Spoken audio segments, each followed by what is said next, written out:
Okay, and then I'm gonna once I'm done speaking, I will highlight Doug and David. So anyway, welcome all. We're recording this. It'll be posted on the class website. This, I think, is number 13 in our Sitting on the Fence session. So that's pretty cool. We have such an amazing class and so much expertise that it's very fun to highlight that expertise.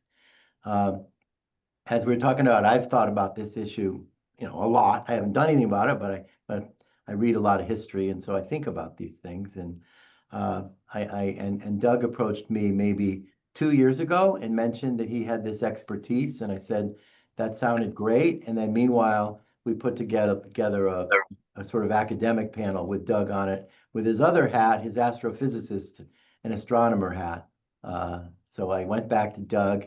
And then we needed someone with practical experience, and I I remember when I was a newsletter editor, someone wrote me from one of the stans, I think it was David Bridges, saying he was doing this or that and the other thing, and I put a snide little comment in there that said, "What, this guy sounds like CIA." And one of our classmates wrote me back and said, "Are you stupid or what? Of course he's CIA." And you could get him in trouble by saying that. I felt really dumb and bad about that, David. Luckily, you're still with us, and I didn't cause any trouble to you. But then I found out about these guys. So David, as you read, was a senior case officer at the CIA. He was a stations chief, like we see on TV all the time. He was in charge of different theaters and focusing a lot on these weapons of mass destructions. And so anyway, I just thought it'd be perfect. And then Doug, of course, did testing on can you survive a nuclear weapon, PhD in that area, and has been involved with actual nuclear tests. So we have an amazing group. I don't, as Burr was saying, he listened to something like this on NPR. They probably didn't have two experts like we have. That's what I can tell you. So that's enough from me. I'm going to turn it over to these guys. I'm going to highlight both these guys if I can spotlight. Yep, spotlight, and then spotlight, spotlight, add spotlight. And then if the rest of you can be on mute, that would be appreciated. And we will start. So guys, whoever's starting, please start. Thank you. So I guess I'll start in just by way of background for those of you whom I have not seen since June of 1979. After graduating, I went off to Chicago to get my master's degree in Middle Eastern things, but I had some moments of boredom, and so I ended up taking a number of seminars with a guy named Albert Wallstetter, who was one of the US's foremost nuclear strategists. And he tried to talk me into staying on to get my PhD, but I didn't have Doug's discipline and went wandering off to do something else. Spent 5 years working for a peacekeeping force in the Middle East, which is primarily why I ended up at CIA. In 1984, the guy I was working for was killed by the Red Brigades in a terrorist attack in Rome, which was pretty shocking. The shock I felt, though, really paled by comparison with the shock I experienced when shortly thereafter the 12-year-old daughter of another acquaintance of mine was killed in a separate terrorist attack at the Rome airport. Got me thinking that if there were people out there murdering 12-year-old girls, I wanted to do something about it. So I quit my job, and with all the arrogance and deep stupidity of the young, put all my eggs in one basket, applied for a job at CIA, confident they would hire me. I didn't have a plan B. Moved back to the U.S. and just waited for what I was sure was a job offer. And actually, it did eventuate. So I joined CIA in 1987, went through a lot of training, spent the bulk of my career outside the U.S. I was in that part of CIA that focused on first the Soviet Union, then the former Soviet Union, so Russia, Ukraine, all the other republics, the former Warsaw Pact, the former Yugoslavia, and Albania. I got dragged back to Washington, kind of kicking and screaming the latter part of my career to manage, which was not very gratifying. but did expose me to other parts of the U.S. intelligence community. So I spent a lot of time at the national labs as we were trying to refine our focusing, our targeting for operational purposes on that vast body of expertise that Soviet Union had developed from the 1940s on, aimed at developing, refining and deploying a nuclear weapons capability to offset the U.S. Nuclear weapons capability. I retired in New Year's Eve 2012, went to work for Fidelity Investments. Worked in asset management for 12 years, very different experience. When I retired from CIA, moved up to Vermont. So I've actually been back in kind of the Upper Valley past 12 years, off and on. And today I run a little geopolitical consultancy. I have a number of US clients and Australian clients, so I divide my time between the US and Australia. So that's me, the background. What I wanted to do was sort of talk about how we got to where we are today. Where we are today, there are in excess of 13,000 nuclear warheads out there. Now, that may seem like a shockingly large number, but that's down from about 70,000 at the height of the Cold War. In the years that most of us were born, we'll say 1956, 1957, the US was producing 3.5 nuclear weapons a day. Our production of nuclear weapons was industrial.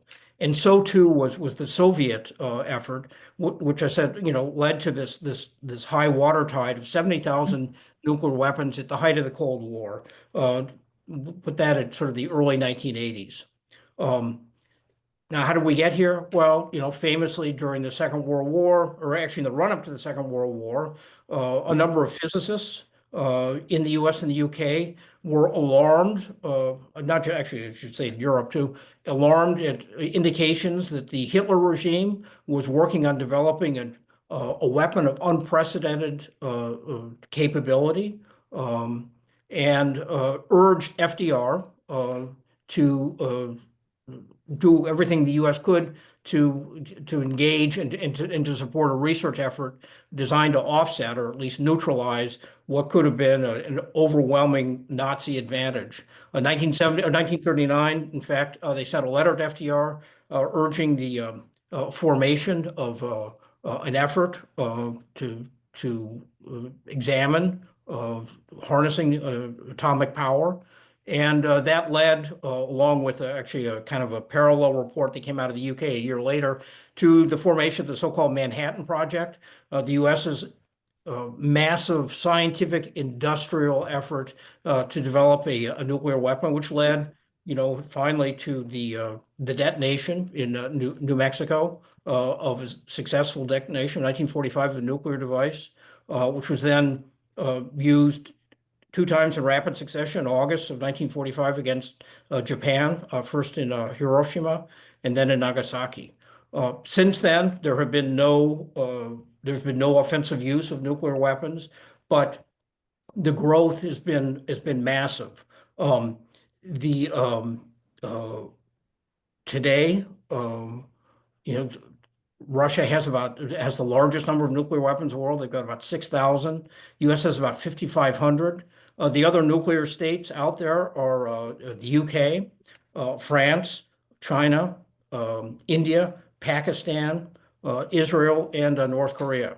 And Ben, to your point about things to worry about, while much of the recent media attention has certainly been on the Iranian efforts to develop a nuclear capability, I'm constantly shocked at how little attention is paid to North Korea's ongoing success. North Korea today probably has, and Doug, I'll defer to you for the more definitive judgment, but I would estimate between 60 and 70 assembled nuclear devices.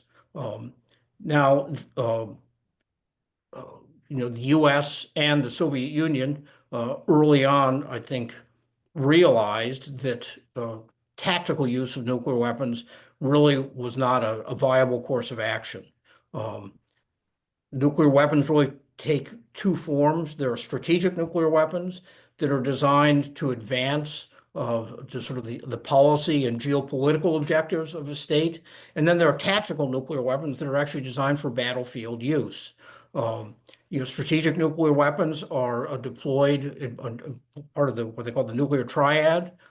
So on intercontinental bombers, on missiles, loaded into missile silos, and then on submarines. The idea behind the nuclear triad is to ensure that at all time the nuclear state retains the ability to strike back in the event of an attack. Um, uh, the idea is to deter nuclear armed opponents from contemplating use of nuclear weapons because their ability to annihilate, say the receiving state's nuclear weapons capability simply isn't there. We keep submarines, nuclear submarines, working in different parts of the world's oceans. Um, and they are there to survive a nuclear strike so that the U.S. can respond. And that's the sort of the essence of the second strike deterrent, is that we put the word out, as do other nuclear states, that if you attack us, we will retain enough residual capability to respond in a massive, annihilating way, and in the doing, sort of check any interest in waging an offensive war against, against, we'll call it, the receiving state. Now it sounds like a, pretty solid concept. I mean, if you're going to attack somebody whose response is going to destroy you, why would you attack them? Well, what we saw starting really with the Eisenhower administration was the embrace of the concept of launch on warning. In other words, that we would have automated processes established that would allow the U.S., upon, let's say, technical detection of an attack, to respond. It kind of reduced significantly the human role. Now, we have a command and control apparatus that places the president of the United States at the top. It's his decision, whether we launch a nuclear attack or not. But over the years, there have been efforts to pull back this launch on warning concept, to reduce the dependence on automation, out of fear that something could go wrong. That we could have a technical hiccup that led inadvertently to a launch. We haven't gotten to that point. I hope we never do, but there have been a couple close calls, famously during the 1980s. Recording. At the height of the Cold War, a Soviet reconnaissance satellite misinterpreted sunlight on a high altitude cloud as indicator of a U.S. launch. And the Soviets too were working off a launch on warning concept. Fortunately, a colonel in the Soviet armed forces intervened, said no, he didn't think it was a launch, but we came very close at that point. Given the danger of nuclear weapons, the U.S., the Soviet Union, and actually in other countries, have negotiated a series of treaties over the years. The first one, I think, really the most important of all, was the we'll call it the Non-Proliferation Treaty, which was signed by both nuclear and non-nuclear states. Nuclear armed states undertook not to transfer nuclear weapons to non-nuclear states, and also undertook not to help them acquire nuclear capabilities. Everybody committed to disarmament efforts, although, like I said, 1968, we were still on an uphill slope in terms of growth of nuclear weapons, so that wasn't really very effective a treaty. But it, it marked an effort to mediate differences and to impose some degree of control over what was a high risk state of affairs with literally tens and tens of thousands of nuclear weapons. 1972, then the U.S. and the Soviet Union began the Strategic Arms Limitation Talks, SALT, there's SALT 1 and SALT 2, which aimed to freeze the number of nuclear weapons, to limit the number of nuclear weapons launchers. There was then, those were followed on by the strategic arms reduction talks, which aimed to reduce the arsenals. And they've been actually pretty successful. There's START 1, START 2, and now New START, which expires next year, as I recall. But the number of nuclear weapons has been reduced from about 70,000, I say, to about 13,000 today. Now, I talked about, strategic nuclear weapons. There are also tactical nuclear weapons. If you're ever in Albuquerque, New Mexico, I commend the National Atomic Museum to your attention. It's this great little museum co-located with Sandia National Lab, and they've got fascinating exhibits, including a number on tactical nuclear weapons, artillery shells that were designed to carry nuclear weapons, mines, nuclear mines. There are tactical nuclear weapons known as the nuclear briefcases. It's not an apocryphal tale. These things actually do exist. The Soviet Union had a nuclear briefcase capability, and the U.S. did too.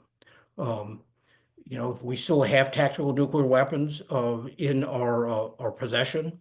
We hear periodically from current Russian leadership threats, to use nuclear weapons. Russian military doctrine includes the notional use of tactical nuclear weapons in circumstances where battlefield circumstances are not running in Russia's favor. They've never actually done it, but I'm particularly interested to see what the Russian reaction is going to be to the Ukrainian drone strike on Russia's strategic bomber fleet. Ukraine carried out this very audacious attack against a number of Russian airfields.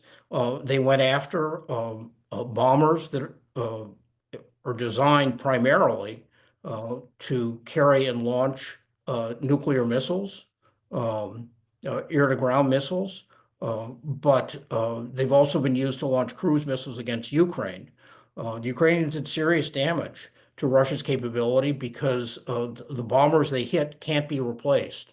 A number of them haven't been in production for years, and there have been no current plans to replace them. So Russia has now lost a considerable part of its strategic nuclear weapons capability in the form of delivery systems, these bombers.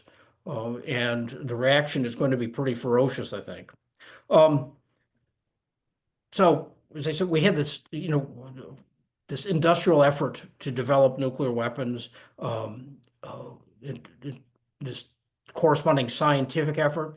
In this country, the establishment of national labs, the Fermi Labs outside Chicago, Lawrence Livermore in California, Hanford, Rocky Mountain Flats outside Denver, famously Los Alamos and Sandia in New Mexico, Idaho National Labs. And these are part of a constellation of state-of-the-art scientific talent looking at the development, the maintenance and the testing of nuclear weapons capability. And I will sort of, stop here because Doug has forgotten far more than I will ever know about national labs, but I have spent, a fair amount of time there, and they are impressive concentrations of world-class talent.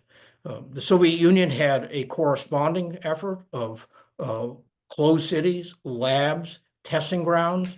The primary Soviet testing ground was in Kazakhstan, then the Kazakh Soviet Socialist Republic, in a town called Semipalatinsk in northeastern Kazakhstan.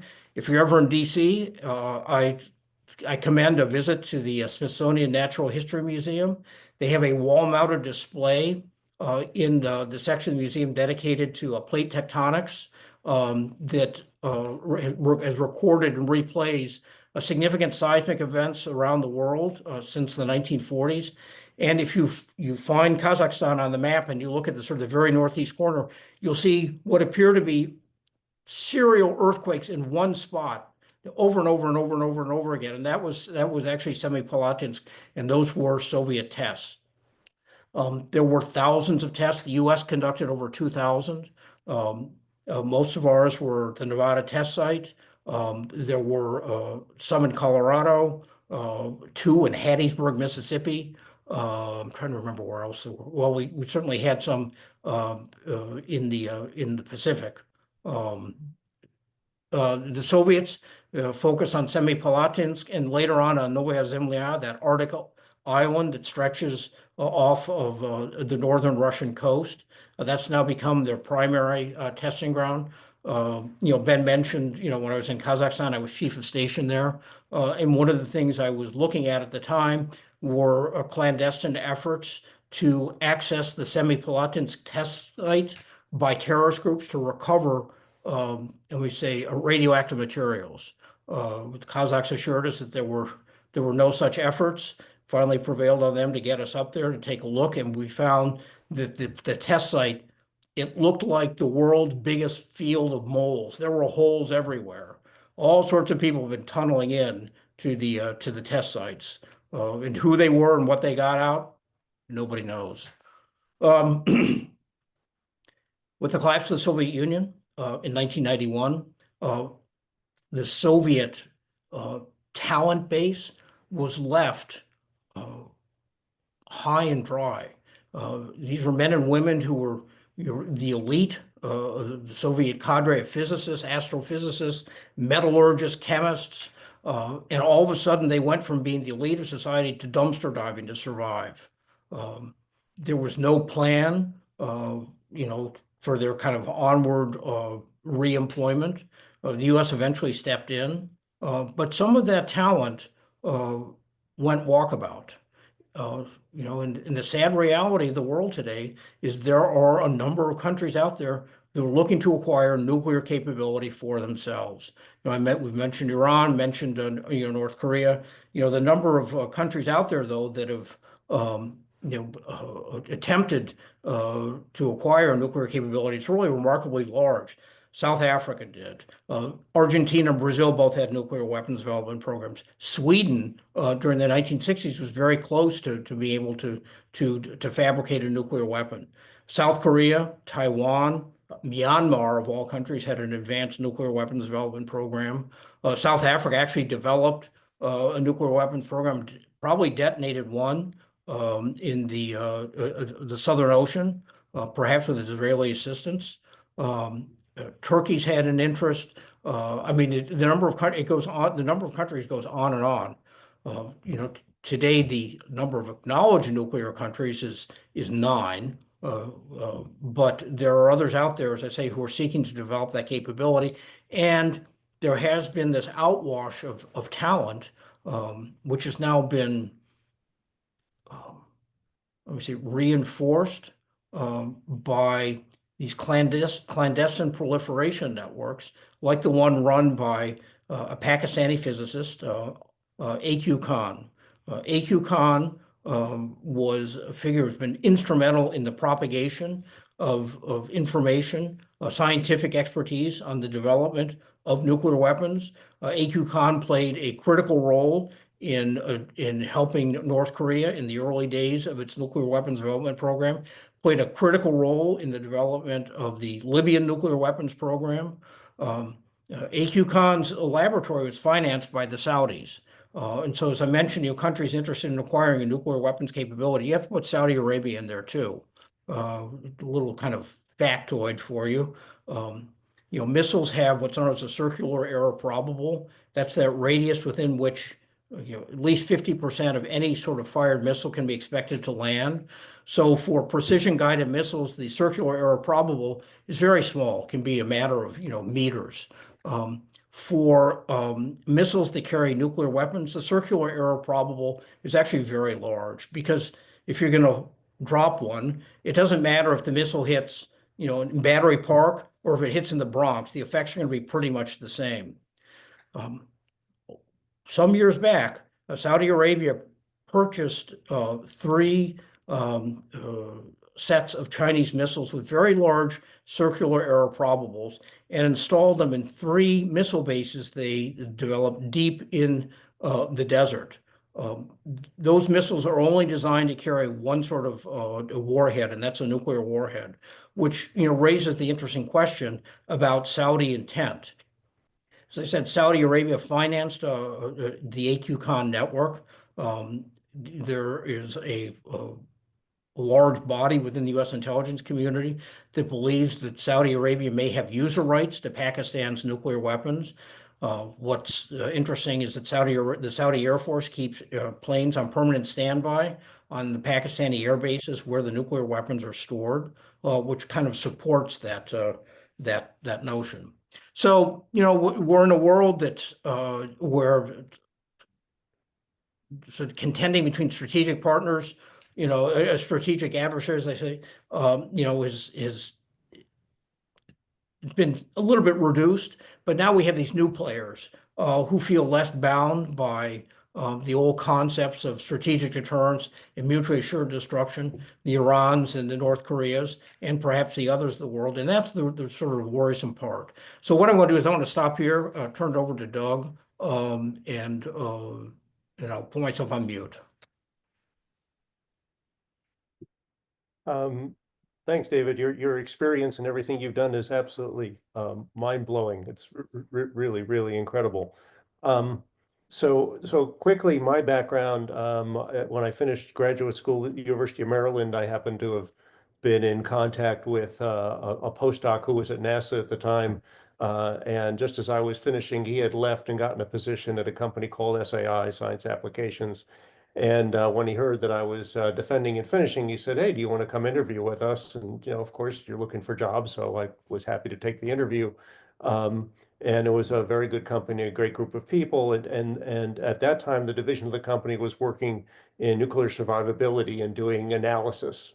So looking at what nuclear effects would occur on our systems and what it would take to mitigate those and so on. Over the years that I was working there, I got involved with another part of the company, a small lab that was out in New Mexico that was doing some small experiments. To make a long story short, at a very young age, they asked me if I wanted to become a VP and form a division of the company to actually do testing. It was a very competitive area. It was all done by contractors. The government didn't do this. The contractors did this work. I built a career of building that business and getting involved in nuclear effects testing. So I have never worked on a weapon. I didn't work on any weapons. I wouldn't work on any weapons. Everything I was doing was on the defensive side. And what I want to try to tell you about in the next few minutes is what that means and what was done and how that affected policy related things. And from that kind of what that means at this point. So I'm going to share a screen here now. Let's see if I find the right screen to share. Hopefully I find the right screen to share here. I want to do that one here. Share. Did it share the right one?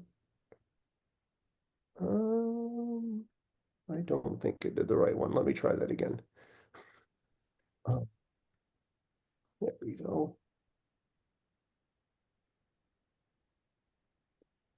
There we go. That's the right one.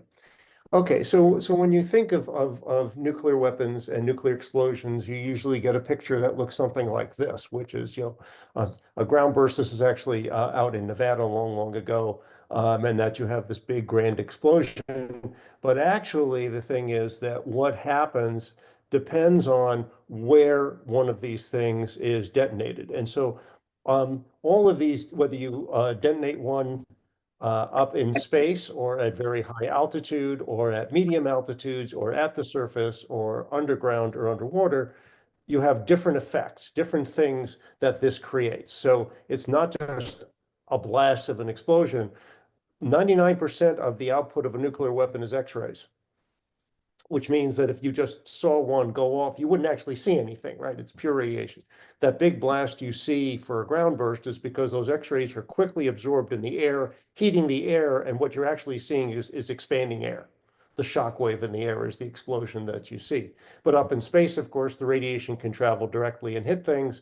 And so we look at these effects on all of these systems. And so every one of our systems is designed within a battlefield plan to withstand nuclear attack. So there is a specification that says each of these systems can have just so much in terms of blast pressure or temperature, if it's a ground system, or how much radiation it can take, whether it's X-rays, gamma rays, or neutrons. And we worked, our goal in the area that we were working was to make sure and validate that each of these systems would actually meet that. And so to quote a very famous song, the goal was, hit me with your best shot, fire away, and we're still going to be here, right? You can come and you can attack these, and we're going to make it extremely, extremely expensive for you to get it. So David was talking about CEP, circular error probability. If you look at a missile silo, they were basically designed that unless you have an absolute direct hit on it, it's going to keep working. So you go ahead, you can go and try and bomb the heck out of it. But it means if you want to be sure of getting our silo before we launch, you're going to have to launch a whole bunch of things at it to make sure you hit one.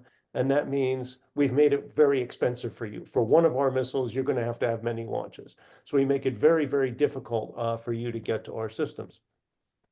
So this work was done at the Nevada test site. There's a lot of amusing things about that. We would see all sorts of really interesting things flying around because, of course, it shared its airspace with, our test range. We came up whole one day to see this really, really ugly airplane flying over. We went, what the heck is that? And it was the stealth fighters when they were just being tested, which are admittedly ugly airplanes. They're very effective, but they're ugly airplanes. But you're about a 2-hour drive outside of Las Vegas. And this is where we did that work. Interestingly, over the history of nuclear weapons, there was actually a program called the Peaceful Uses of Nuclear Weapons, which may sound really, really bizarre. But it came about because when they built the Panama Canal, for example, there was tremendous illness and death. It was a very complicated project.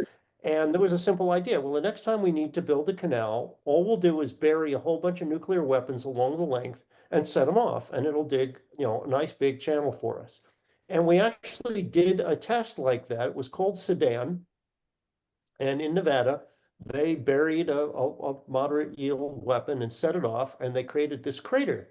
The problem was when you created this crater, you lofted a tremendous amount of radioactive dust into the atmosphere that then blew across the entire United States. And as a matter of fact, a lot of fallout information was actually discovered over the course of nuclear testing from a company called Kodak up in Rochester, New York, where they discovered people were complaining about the film they were buying, that the film all had specks on it, and they couldn't understand why. And it was from radioactive fallout that had drifted all the way from Nevada across the US and was falling on Rochester, New York. So it was quickly decided that there really were no peaceful uses of nuclear weapons, that this was a really bad idea, but they actually did the test. So out in Nevada, as you drive out from the town of Mercury up there, you go through two major test areas, Frenchman's Flat and Yucca Flats. Each of those little dimples you see there is the result of one of the many tests that was done. So as David mentioned, the early tests were done right on the surface. The first ones, of course, were at Trinity in New Mexico, and they held them quite a few all over the country. A lot were done in the South Pacific, and many were done at the Nevada test site, like that first picture that you saw. But in the late 1960s, there was a treaty that was signed that said we are going to have he gets an a quote. atmospheric. He gets a shout out in here. So, Carl Sagan never said that. Just Carl. Somebody still has their mic on. If you could mute, that would be great. Yeah, so there was something called the Atmospheric took care of it. Go Treaty, ahead. where we agreed to no longer have tests in the atmosphere, and so we went underground, and all of our work from that point on was done in tunnels. So this is a map of the Nevada test site, and as you can see, each of those portions has a number on it of those areas. And so, the entire Nellis Air Range was built that way. So if you remember Area 51, well, there is an Area 51, and no, there are not aliens there, despite what you might have heard. We worked in Area 12, which is up at the very top center here, and that is Rainier Mesa. So in this Mesa area, a large series of tunnels were dug down. We were 2 miles down into the ground where we did this work. There were camps built there. So on the left here, you can see what was Camp 12, where we did our work. So you lived in little Quonset huts, and there was, you know, a dining building and lots of offices and shops and things. But we would then enter portals and go down underground, well underground there. And this is what one of the portals currently looks like. So in 1992, by presidential edict, we agreed to no longer do nuclear testing, no test with nuclear yield. And the tunnels in Area 12, P tunnel, N tunnel, T tunnel, were officially put in, quote, a state of readiness, the assumption being that we could resume testing. And I will tell you right now, there is no way that we would ever be able to go do that for a number of reasons. One, these things have been sealed up now for 30 years. There's 30 years of decay in there. But the biggest reason is everybody who knows how to do this stuff is gone. I was one of the youngest people involved. Many of the people, most of them have literally passed on, and the rest of us are solidly retired. So the technical expertise to do this is really gone. And the way we did this, there's no way OSHA would ever let us go down and work on this again, as you'll see in some of the pictures I'll show you. So 2 miles down, you would have these tunnels that would be dug, these drifts. This is the one for a shot called Disco Elm. The shots all had really interesting code names, and nobody ever admitted to what they were. These pipes would be some 1,000 feet long. At the upper left there, you see WP, that means working point. Everything in here is a euphemism. Nobody actually used the words you would think of. So we had things called devices, which was the bomb, which was put at the working point, what you call ground zero. There'd be a long pipe extending from that back to where the experiments would be conducted. I'll show you some pictures of that in a minute. And then separately, there would be places where we did all the data recording for each of these things. So you're 2 miles in, and you had these 1,000-foot long tunnels dug out for doing each of these tests. And this is what one of those tunnels looks like. 16 feet in diameter. All the air would come in on that pipe at the top and then slowly drift out back towards the exit. As I said, there's no way they'd let us work this way again. It was probably a very unhealthy thing for us to do. So these tunnels would be mined out. Within that tunnel would be put these large pipes. So you're standing inside the pipe. Down where you see that bright light is where the device is going to go. The pipe is 4 5/8 of an inch diameter at that end.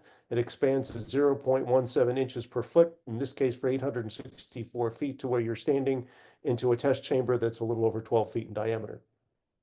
All of the air would be sucked out of this with giant vacuum pumps. And all those little bits and pieces you see there are pieces of spacecraft, missile systems, guidance systems, anything that was to be validated. And then the large gap that you see here is illuminating a large satellite system, actually, that's behind you. But you would see all of these individual experiments that was put on there.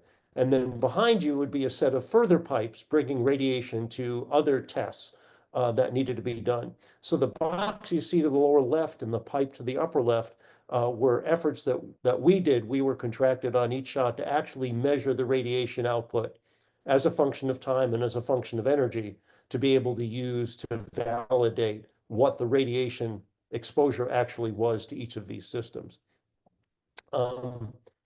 Some of the experiments were used to do other things. So this is a shot called Misty Echo. And the goal here was to actually measure the shock propagation down into the ground. So if you're looking at protecting a buried bunker or a silo, and you have to understand what that shock wave is going to do in the ground, and there's a lot of very complicated physics that goes into that. And so all of this was built inside a cavity that was 11 meters in radius. That's a 7-story building, a spherical 7-story building mined out 2 miles underground. All of this was built in there. All those little hoses are vacuum hoses. We have complete vacuum systems in there. All of these experiments are built, and then all of it was buried in concrete. So you can see these things are all pointing to one place. Well, on top of the floor there is where the bomb was put. It went off. Radiation then destroyed all of this. But we could measure that shock wave and all that process before it got damaged. So each of these things, believe it or not, the entire experiment lasted a few billionths of a second. That's the entire duration of these things. And we take all that data. All of this data is recorded. It's all piped out on fiber optic and then microwave transmitted to our control area. That's all done in under 150 milliseconds, in under a sixth of a second, because 150 milliseconds after the bomb goes off, a Richter 5 earthquake comes by. And that'll just shake everything. And so you have to get all your data out before that. So we built all these tremendous data recording systems. And we would do things like take whole satellites down. So this is a drawing, since I can't show you real pictures, of one such type satellite that we would do. And that would be put in one of these chambers. And that satellite would have a cable up its back. So it thinks it's flying. It's communicating, it's navigating, it's doing all sorts of things. Radiation comes, hits the satellite goes through upset and recovery. It says, oh, wait a minute, I've been hit. I know I need to correct everything. I bring the data back. I'm flying again. I'm okay. And that entire satellite is set up and tested that way. And we would have racks and racks of digitizers. We had a sister group that did data recording. A typical shot would have 3,000 channels of data. And we had the fastest digitizers in the world at the time, R7912s, which, by the way, you can now buy a USB plug-in for your laptop that does what these things did, because we're talking 30, 40 years ago.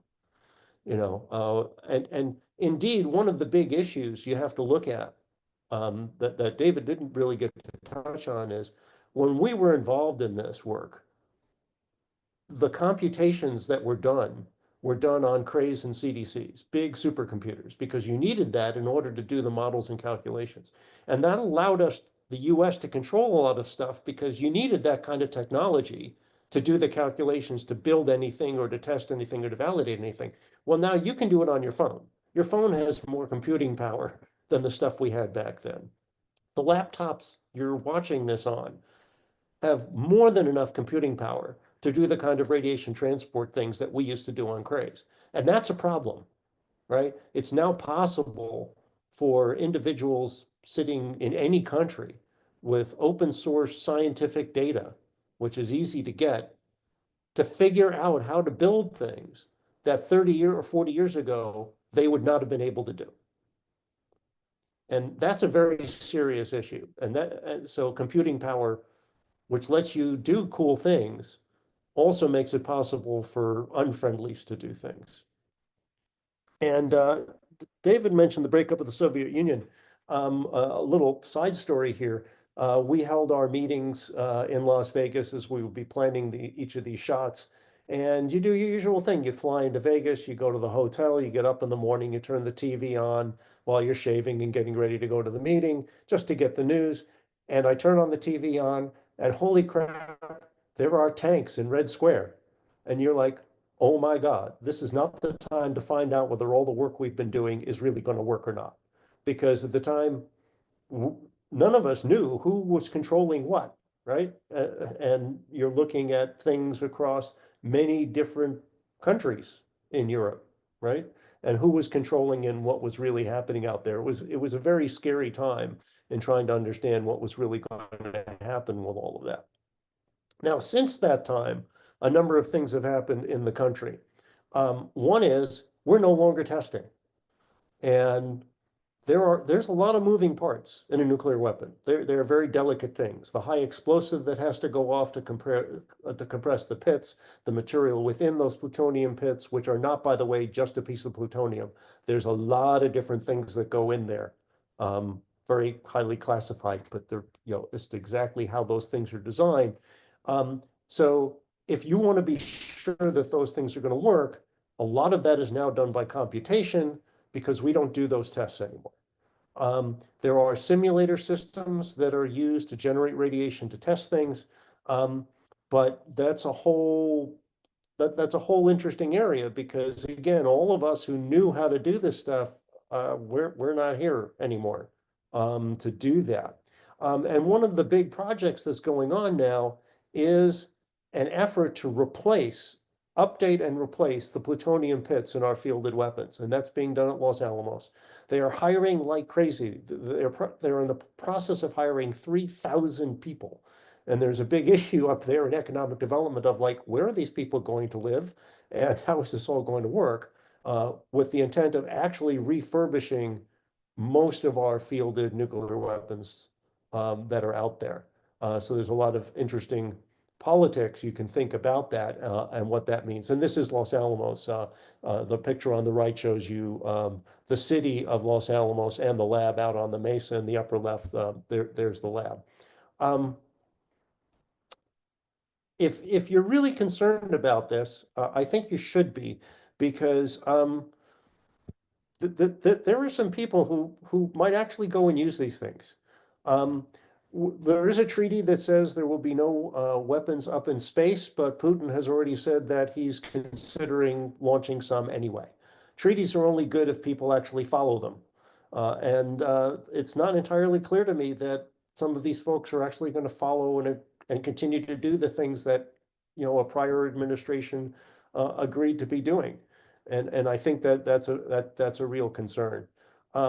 There is satellite data that shows that in their major test site up at Novaya Zemlya, they are building up new things. There is activity going on up there, despite the fact that we're, quote, not testing anymore. So I'm certainly concerned about that, that there may be development and things going on that are not in a good direction. The other thing I want to talk about briefly are other weapons of mass destruction, like chemical and biological weapons, which are in a certain way nastier, because these are things that really just destroy environments and can be delivered in all sorts of different ways. And during and after the Iran-Iraq war, our company, were tasked with looking at, well, what would it take to denature this material? So if they were launching and you said, okay, how would we kill this stuff before it could be dispersed and land on the ground? And, you know, everybody's first instinct was, well, you know, launch a nuke, have it go off a few meters away, and that'll, you know, just blow the crap out of it. It'll work. Well, it turns out that it doesn't work that way, because the way these things are launched is you have, it's called a bus, the top of the rocket, and many of these canisters, as you see here, are all stacked on them. And each of these canister actually has a wall that's ½ inch thick. So if you look at a stack of canisters that might be 12 across, by the time you get from one side to the other side, if each is ½ an inch on each side, you're looking at actually having to go through a foot of steel. And a foot of steel actually absorbs a lot of radiation. So the weapon facing ones, yeah, they get denatured, they get, you know, heated up enough. But by the time you get to the backside, you haven't denatured it, they're still viable. And now what you've done is dispersed all of this. So instead of landing in a controlled area, now it's landing wherever it lands. And so some of the things that you think are kind of obvious solutions to things really aren't. And that's what makes things very complicated when you look at fielding these things. To show you a couple of quick things here, I'll stop sharing this. But this little box here, this is one of the components that we were testing. This was absolute, pardon the pun, rocket science at the time. It was the beginning of doing microwave integrated circuits. This is a piece of a communication satellite that we were testing. And this little gizmo here, if you can see it, that little thing, this is the memory of the MX missile, Peacekeeper. And the thing that's so remarkable about these technologies is that this, by the way, this is 10K of memory. K, not meg, not gig, 10K of memory. But that's all you need. A missile doesn't need to do a lot, but once you've launched it, remember, we've only launched if all hell is broken loose, right? We're not launching these things to say, oh, let's put up a satellite. The only time you're launching an MX, and by the way, we don't field those anymore. Part of Start 1 was the elimination of MX and the return to Minuteman. But you have to make sure that this does not upset, because you want that missile to continue to do what it needs to do. And so, believe it or not, this is only 10K, but you can dose this with all sorts of radiation. It will not upset. It will remember what it's doing. Unlike your laptop, which you periodically turn off and turn back on because it's getting a little confused. So we wanted to make sure that, because once it's launched, you don't go up there and say, excuse me, I need to give you the 3-finger salute. This thing has to continue to work. So there were teams of folks. There were only about half a dozen of us who actually directed these kinds of experiments over the history of our nuclear effects testing work. But there were teams of dozens of scientists and engineers and computer folks that worked with us to design and build each of these experiments. They were single shot. We take a system down and do the evaluation test, and either your work worked or you were never invited back. And you just never thought about that. You just went and built it. And everything was challenging because every experiment was different. Sometimes it was missiles, sometimes it was satellites, sometimes it was an army system, sometimes it was digital equipment, sometimes it was infrared sensors, sometimes it was optics, sometimes it was precision structures. So, and we had to design and build everything. You don't buy these parts at your local Ace Hardware. We'd make our own cables, our own sensors, digitizers, signal processing. All of that was done, that was the work that we did, and it was a very important part of our policy area because if we're in a position where I can go hit me with your best shot and still be there and they know that they can throw everything at us, but we're going to respond because all of our stuff is still working. Our communication systems are still up, the missiles can still fly, the satellite systems are still working. That's a very powerful position to be in. And the levels to which our systems could be attacked and survive is what's classified. I mean, I can tell you what the systems are, but I'm prohibited from telling you, but if you hit it with this much radiation, that's when it breaks. Those are the important things that we worked on to say, hey, look, we can make sure that whatever they can throw at us, realistically, we're going to still be there with warfighting capability. So that's a kind of a once over about sort of the other side, not the weapons and weapons development side, but the survivability side of making sure that everything we had would continue to operate. That was the basis of the career that I had. So that's what I wanted to tell you folks about, and you can certainly pick my brain, and anything I'm allowed to tell you, I'll be happy to tell you. Yeah, thank you, Doug. Thank you, David. Do people want to weigh in on questions? Margot, you want to go first because you're close to this expertise. Well, I worked on this from the State Department and during the Obama administration, non-proliferation of weapons of mass destruction. So that was nuclear, chem, bio. It also included drones, and which were only at that point just really getting underway. And since then, that to me, that was the last time that there was serious negotiation. And I don't know, that I felt like there was hope that we actually were reducing the number of missiles, reducing the number of warheads, having agreements and people understanding, just how bad these were. Since then, China has kept developing, and China's not even in New START. Most of the agreements are with Russia. So you've got China, North Korea. We were in North Korea. The United States government was in North Korea destroying, plutonium and facilities for nuclear weapons. That all stopped.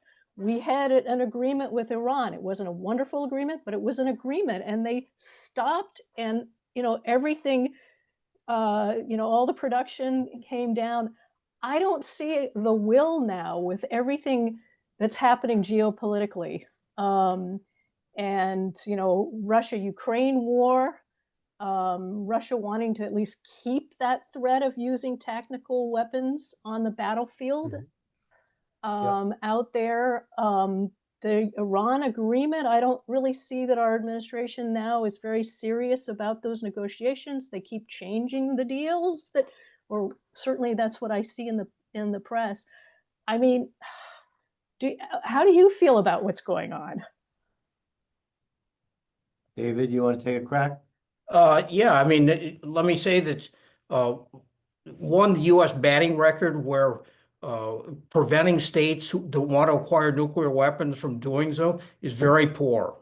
You cite North Korea. We tried everything with North Korea. We tried threatening, we tried ignoring, we tried bribing, we tried co-opting, we tried presidential visits with the North Korean leadership, and nothing worked. North Korea is, it is a rogue state. This is a country that doesn't make anything anybody anywhere in the world wants. Ginseng root, anthracite coal. They're Asia's largest producer of counterfeit Viagra. They're the world's largest producer of high-quality counterfeit $100 bills. But recently, Kim Jong-un has discovered that he does produce something that somebody in the world wants, and that's artillery shells and men.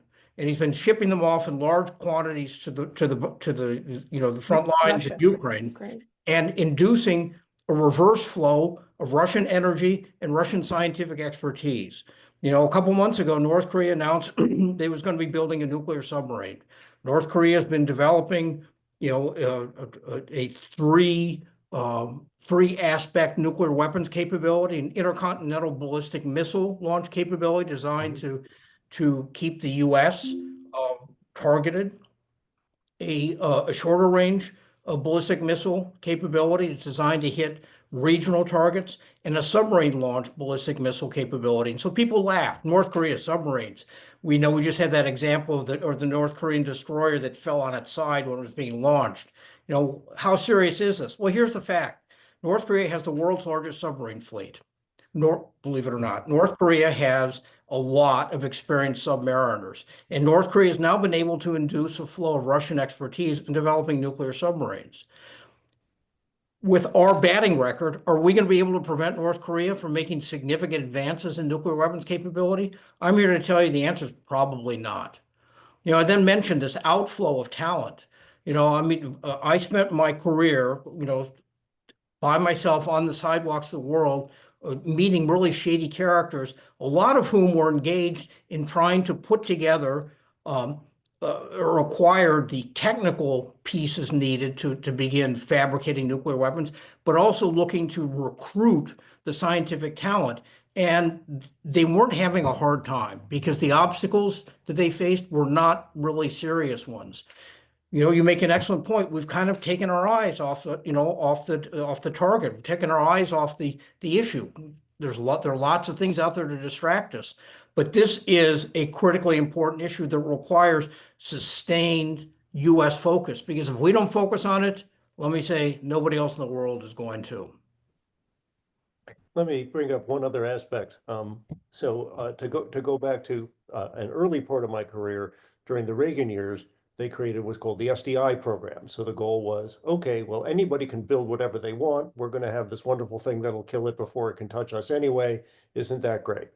And the truth of the matter, I worked on a whole bunch of those things, and it turns out it's basically technically impossible to guarantee that you're going to knock things down. And there's a lot of reasons for that. So now we're talking about the Golden Dome, right? That's the latest version of the same thing, right? Same SSDD, as they said, right? Same stuff, different day.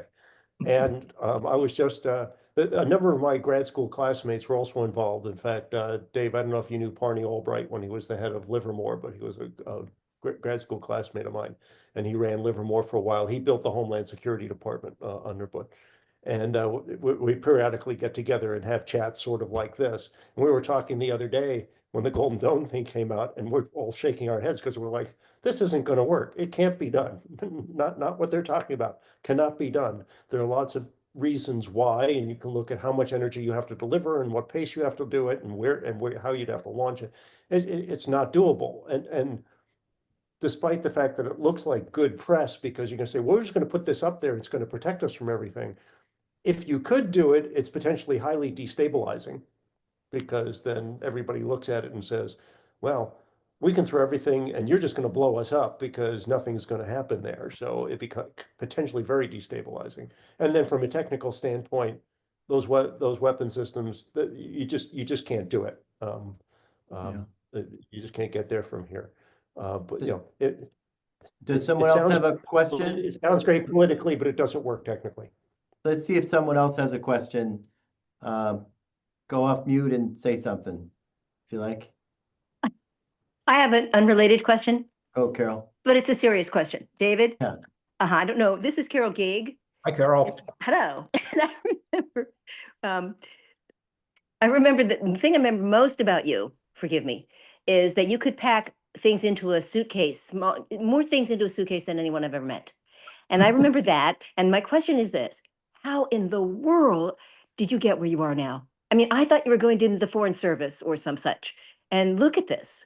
I'm just dumbfounded. If you guys could listen, do listen to this tape again and listen to yourselves. You're unreal. Now, back to my question. How did you? You know, I was born and raised overseas, Yes. went to 4 high schools in 4 years. I was pretty shy, pretty immature when I got to Dartmouth. When I think about my years at Dartmouth, I do so with a big wince of embarrassment most of the time. But, Me too. I went out into the world and started seeing and having to deal with some pretty ugly stuff. And, I decided that I could either turn away from it, withdraw, or go forward and engage. And I decided I would go forward and engage.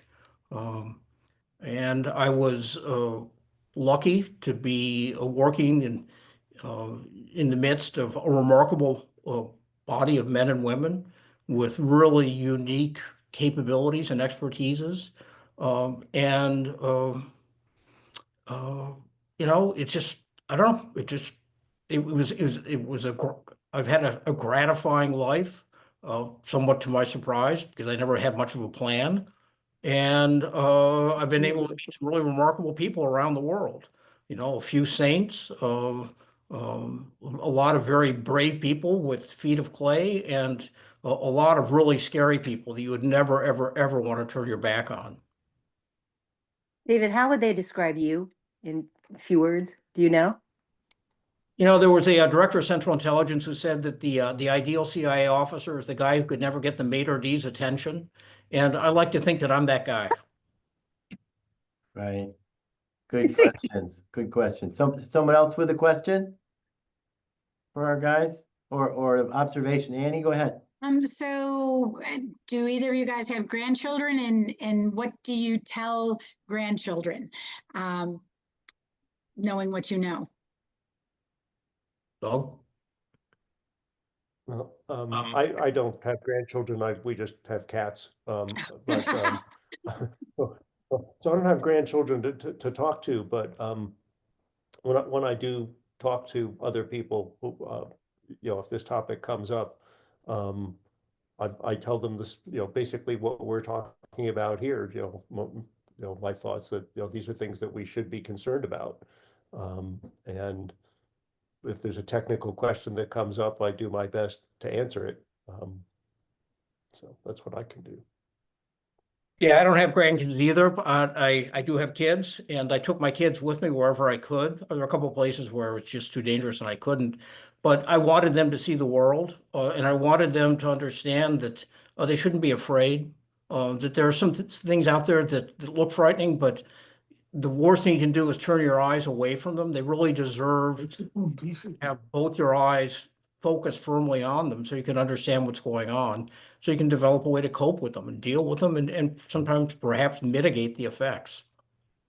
So how do you deal with fear or anxiety? I'm not a very fearful person. I think it's because in my 40s, I concluded that I was not going to survive my 40s. I kind of came to terms with that. There were just too many things. I was by myself in a bunch of nasty situations. I mean, this country's given a war. They sent me to it, and it was kind of liberating to realize or to sort of put aside worry about your mortal existence because you concluded that yours was coming to an end pretty soon. So you might as well focus on the important stuff. There's a question from John in the chat. Do you guys see that? The Kuwaiti oil fires of 1991 seemingly put the nuclear winter theory to bed, but it seems to have come back after a hiatus. What is the current attitude? I don't know what that. John doesn't have a microphone, so that's why I put it in the chat. I don't know what the current models would say about it, and I mean, I can tell you this much, that right now our sky looks awful because all the Canadian fire dust has come right across and it's just, yesterday was okay, and today you could barely see the presidentials from 5 miles out. So, you know, lofting stuff in the atmosphere certainly makes a difference. When Pinatubo went off, world temperatures dropped by several degrees for a number of years. So, I mean, there's certainly clear evidence that if you put stuff up in the upper atmosphere, it's going to have climate effects. But I don't know what the current models are. If you did have a complete, utter, total strategic exchange, which is kind of what was being talked about, you know, in the nuclear winter model, I don't know what that looks like now. Right. We have Hey, Doug- time for Doug- two more. Bird, did you have a question? Or who? Well, I Okay. just, I couldn't help observing that both of you live up in sort of the, shall we say, rural areas of New England. Is there a message there that should we be moving out of major metropolitan areas? Well, I don't know about that. I mean, I will say that, you know, when we all grew up, because we're all the same age, plus or minus 6 months, right? I remember, you know, I went to school in New York. We had shoulder drills. You know, every few weeks the bells would go off and you had to do the duck and cover thing, because it would, the assumption was going to be if the Russians launched, they would certainly want to take out New York, and you had to protect yourself from it. So, you know, we all grew up with the idea that this stuff was real and was potentially coming. So I don't know. That has nothing to do with the fact that I love living in the White Mountains. We just used to come up here and play in the mountains when I was a kid, so it's where I wanted to live. So Thank you. Gail? Hey, Ben. Yeah, go ahead. Who's that? Oh, it's wait, John. Let's Have let Gail go. let Gail go Well, next. I just John, have a after quick that. question. First off, I want to say thank you guys so much. I mean, when I think about literally something I knew basically almost nothing about, that this is the topic. So thank you so much for this incredibly interesting thing. But this might be a stupid question, but throughout this whole conversation, I keep wondering, why do you think the world hasn't used nuclear weapons yet? Yeah, that's a good question. Gail, that's a great question. God knows we have enough of them. And there have been some slip-ups where, you know, but, you know, grace of God, you know, something could have gone off. You know, I don't think it's a steady state or a static state. The danger level is actually increasing as the number of countries around the world conclude, one, that the U.S. security guarantee, our security umbrella isn't perhaps as intact as they thought it was, and that perhaps they should start thinking about developing their own capability. And then there are sub-state actors who are now able to capitalize on the capabilities Doug was talking about to develop near state-like industrial, scientific, and computational reach.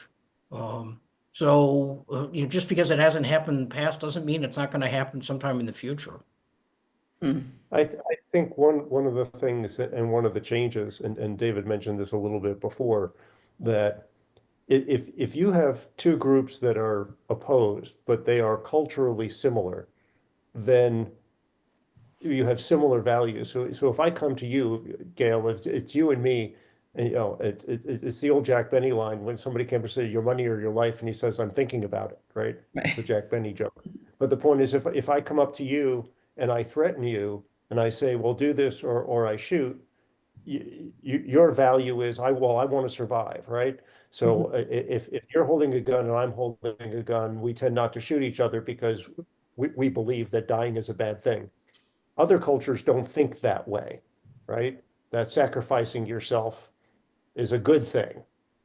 And so, you know, I think one of the reasons we haven't had exchanges for a long time is actually Eastern Europe and Western Europe and the United States are actually culturally similar when it comes to the idea of, like, we really don't want to die. And so we don't try to do not to do things. But some of these other countries and other states, and some especially these non-state actors that David's referring to, they don't necessarily come with that same philosophy, right? You know, we don't have an Air Force that thinks it would be a great idea to fly a B-52 into somebody else's building, or to fly a 737 right into somebody's building. But other groups thought that was a great idea and had people who were willing to do that. So I think part of the risk now is you do have non-state actors who have a very different cultural view. And that raises the risk. You can't just go up to them, put a gun up to them and say, you know, put your hands up or I shoot, and they're going to go right ahead. You know, that's, you know, so I think, as he was saying, in some ways, the risk is worse now than it was, except for maybe like the Cuban Missile Crisis. Thank you. John, you want to give us one more question and then Sure. call it off. Doug and David, this is fantastic. David, so great to hear you. Great memories of the Brotherhood of Thieves and visiting your family in Rome. I had one question, kind of similar to Gail. I'm shocked at how ignorant I am of all of this. Is there something you would recommend, a book, a series, or something where I could become smarter about all of this and pass it on to my family? Here's one.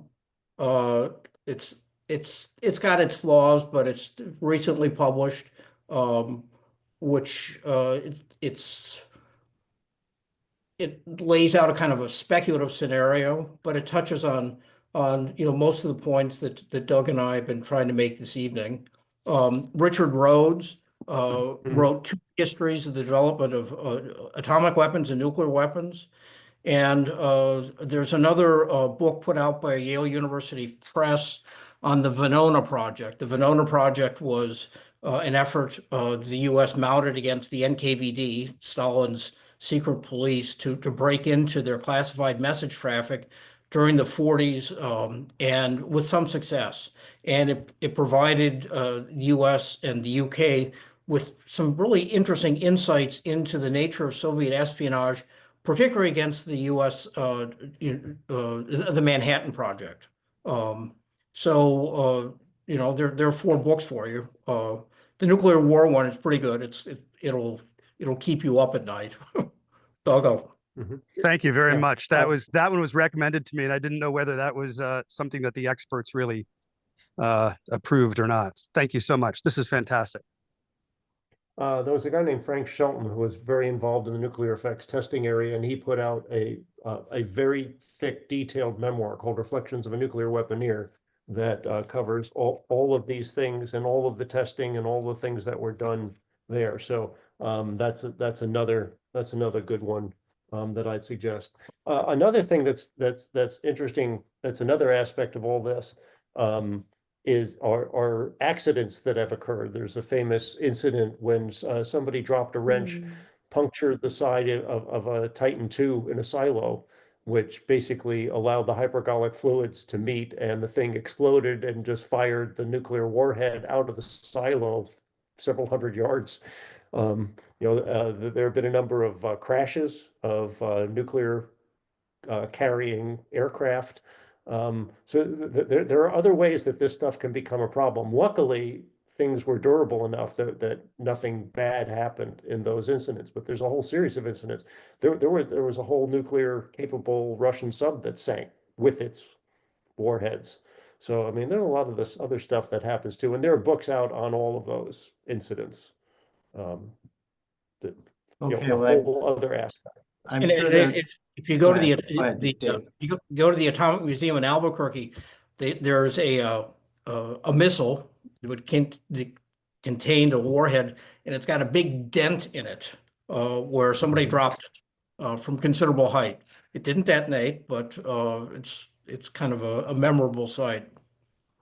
Yeah.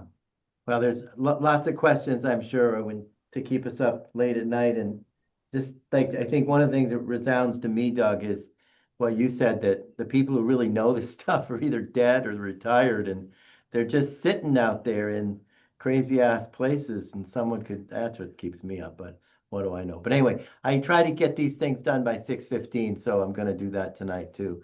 So I want to thank everyone. We had a nice turnout. We had about 36 in total at the high point, and Doug and David, you did a great job. This is just fascinating stuff, really great. And then finally, on behalf of Jennifer and Ken and all the class officers, Pat, Gail, everyone, please show up to reunion. We want to see you, every one of you. It's such a great time. You get to make new friends, see old friends, look in people's eyes, say, oh yeah, I recognize that person. That person was my best buddy. It's very, very fun. And so I'm hoping you'll all be there. And we'll continue with another program in the fall. And if you have ideas, let me know. I think I have something in mind, but I can't remember what it is right now. Anyone else want to say goodbye, or we'll see you all in Hanover? Or Hey, whatever? thank you very, very much. This was a very sobering, but a very helpful conversation. I appreciate it Yeah, Ken, we're glad to do it. very much so. We've had some wonderful ones recently, but they've been more sort of touchy-feely. So I wanted a hard-hitting guy here Yeah. here, and we certainly got it with this, a sobering one. So This that was touches us hard. Yeah, thank you guys very much. yeah. Okay, all. Great to see y'all. See you in a less than, well, it's Wednesday today, so 2 some of weeks. us I'll see you in exactly 2 weeks up in Moosalog. So Thanks, guys. Thanks so much. okay, bye. You. Thank you. Take care. Thanks, Doug. Thanks, Dave. Good job. I'll have this on the web in a couple days. Bye-bye. Bye.